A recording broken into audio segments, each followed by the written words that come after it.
It's time for another Gauru Top video. That means that I'm going to be counting down my top favorite whatevers of the video. This video is top 5 favorite manga publishers. I do have a little bit of criteria for this. Number one is what titles they have, obviously, because if you're going to pick your favorite, that would probably be the heaviest thing to look into. Number two is the quality of the releases, meaning if they release like crap, you know, binding, or they fall apart, or their pages yellow too fast, or something like that. That would be number two. And the last is consistency, meaning do they change their spines a lot? Do they, does one volume have a matte cover and the next volume not? Are they Tokyo Pop? That kind of thing. Anyway, so let's get on into that because I don't want this to be a super long video. I want this to be kind of a fun, quick video that I'm going to do of my top 5.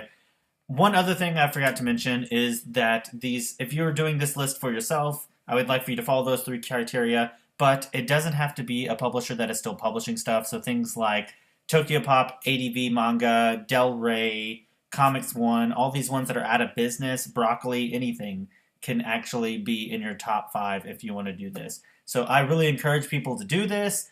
I know that I've been hyping this up to some of my friends, and I hope that you're not incredibly let down by how lame this is, but let's go ahead and get started with my number 5. Coming in at number 5, I actually like ADV Manga a lot. They had a lot of really good titles. It's such a shame that they went out of business. The really good thing about ADV was they would license the manga and the anime at the same time, so you could read them side by side. I have both the manga and anime versions of both of these two titles. This is Rune Soldier Louis, and then Pre-Tier. Neither one of them are very big titles, but they were pretty important to me when I was growing up. When I was much younger, I watched both of these, and later in life I found out that they had a manga.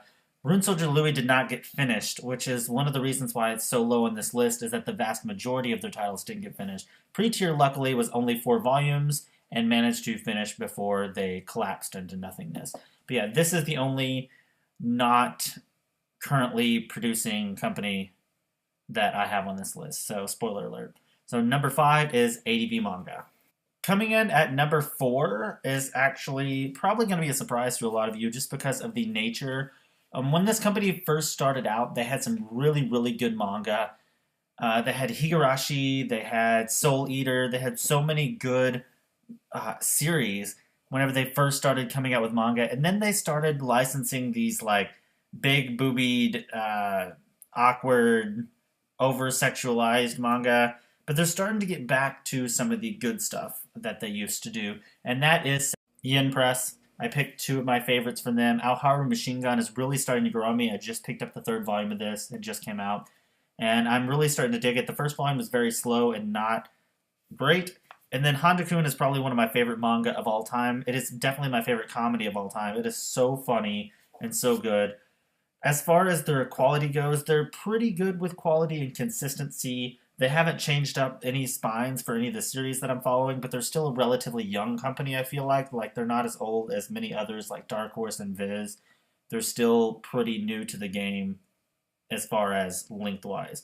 So they just might not have time to change up their spines yet, but so far they haven't. And they're a pretty solid company, and like I said, they're starting to get back some really quality releases. So I'm enjoying Yen Press quite a bit lately. They would have been higher up on the list, but the top 3 were so competitive with one another because they all have really good titles and really strong releases that I had to put this at number 4. And I knew I could put it at 5, but number 4 is Yen Press. Coming in at number 3 will shock people because you either love this company or you hate them. And if you love them, you're going to want them to be number 1. If you hate them, you're not even going to want them to be on this list. And that is Dark Horse. Yeah, Dark Horse is at number 3 for plenty of reasons. It's placed higher than the others because they have a lot of really good titles. They have these 2 titles. They have Berserk and Gantz. They also have the Psycho-Pass manga. They also have Old Boy, Eden, It's an Endless World. They have a lot of good titles. The problem is they are not consistent. They're not consistent with the release schedule. They're not consistent with their spines. Here lately, they've changed up their spines, and that has screwed up my collection immensely because my volume 5 of Berserk and volume 22 of Gantz just look stupid on the shelf next to the others. I mean, it's the same quality paper and stuff like that, but the spines are different, and that really bothers me. But even with releases, they're so unreliable. They have Drifters, which is by the same creator of Hellsing, and they released 1 through 3 fairly rapidly, and then like 4 years later, they decide to release Volume 4. I mean, I know it's because the anime is out, but they still had the license that whole time, so why not try and bank some money off of it? I mean, it was still doing well enough being tied to Hellsing, I feel like. And then they would have had all of these massive sales because the anime is super popular. So I don't know. They're number 3 because they have good titles, but they're one of the most janky, unreliable companies ever that are still in business anyway. So number 3 is Dark Horse. When I show you number 2, you're going to be like, well, who the hell is number 1? Because number 2 should be number 1. Number 1 has its own reasons for being number 1, and we'll get to that in a minute. But number 2 is Viz Media. Most notably, their advanced and SIG editions. This one is... Actually, I didn't grab any SIG editions. I thought that all you need is kill is SIG, but it's actually advanced. But their advanced and SIG editions are really, really good. The JoJoniums are just fantastic. They're hardcover. They've got color pages and then pseudo-colored chapters where everything is like orange and grays and blacks. It's just fantastic. I'm not even a JoJo fanboy, and I think these are great. And then All You Need Is Kill is a huge omnibus. I think it's a 3-in-1 if I'm not mistaken. And it's got its own set of color pages that are like just regular color, like they're not glossy, and I really like that they did that. Viz hasn't been the most consistent. They have changed their logos quite a few times and screwed up some spines before. Most notably, they screwed up my spines for Mayor because halfway through the run of it, they changed the spines, and I don't think they ever reprinted the first half with the new spine. So that kind of annoyed me. And then after a while, they split off into, like I said, Viz Kids, Shonen Jump Advanced, Viz Sig, so they have all these different sub-labels. But here lately, they've been much more consistent, which is why I'm willing to overlook some of their past mistakes. But Viz is number 2 because they have some of the best titles. They have a deal with Shonen Jump over in Japan, so they get like primo titles constantly. And they're big name, amazing manga that you're going to want to have in your collection. I promise. But the fanboy in me just could not pass up another company to be number 1. Number 1, and please don't murder me, is 7 Seas. I'm waiting, I'm pausing for the booing. I just love 7 Seas. I mean, they were pretty high up on my list already. And then a few months back, they announced some of the licenses they got for 2017. And they licensed 3 manga that I never thought I would see in English ever. Because 1, their age, and 2, they're by a mangaka. Well, 2 of them are by a mangaka that is really not very well received in the United States. They license a Devilman series, they license a Cutie Honey series, and they license Dragon Half. And they announced that Dragon Half is going to be released in its Japanese exclusive special editions with the wraparound covers. And I think it has dust jackets, but don't quote me on that. But they said that they're going to be like special edition releases.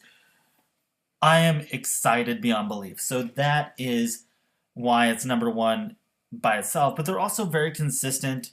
Their spines all match, and they're all very level. Like with Devils and Realists, the spines all line up properly. Like Viz has some spine issues, so that with Haikyuu and things like that, but this is all good. And plus, they have some very strong titles even without their new licenses, because Devils and Realists is my favorite manga that is ongoing right now. And Servamp, up until the last volume, has been really, really solid too. So yeah, 7 Seas is my number 1. I know I'll probably get a lot of flack for that just because they're not the most popular, but I don't buy into a lot of popular stuff because that's just how I am. And if you've been watching this channel for any length of time, you probably know that I don't really buy into the hype. I kind of blaze my own trail, and I'm doing that again by choosing 7 Seas as my number 1. So there you have my top 5 manga publishers. I really hope that you guys do this. People keep asking me if this was going to be a tag, and it's not a tag. Tags are kind of dead, even though I'm going to do a couple because I got tagged finally. But it's not exactly a tag. I just think that it is something fun that if you want to do, I would like to see what your favorite ones are too. If you don't make YouTube videos, you can comment down below what your favorites are. I just want to know how other people perceive these things because like I said, I take consistency, I take titles, and I take the quality of publishing into account. I want to know what other people think in that regard. I just think that it's a really cool idea, and I had a lot of fun doing this. I've been planning this for a while, and I hope you enjoyed it. Once again, my name is Gauru, and remember, keep collecting.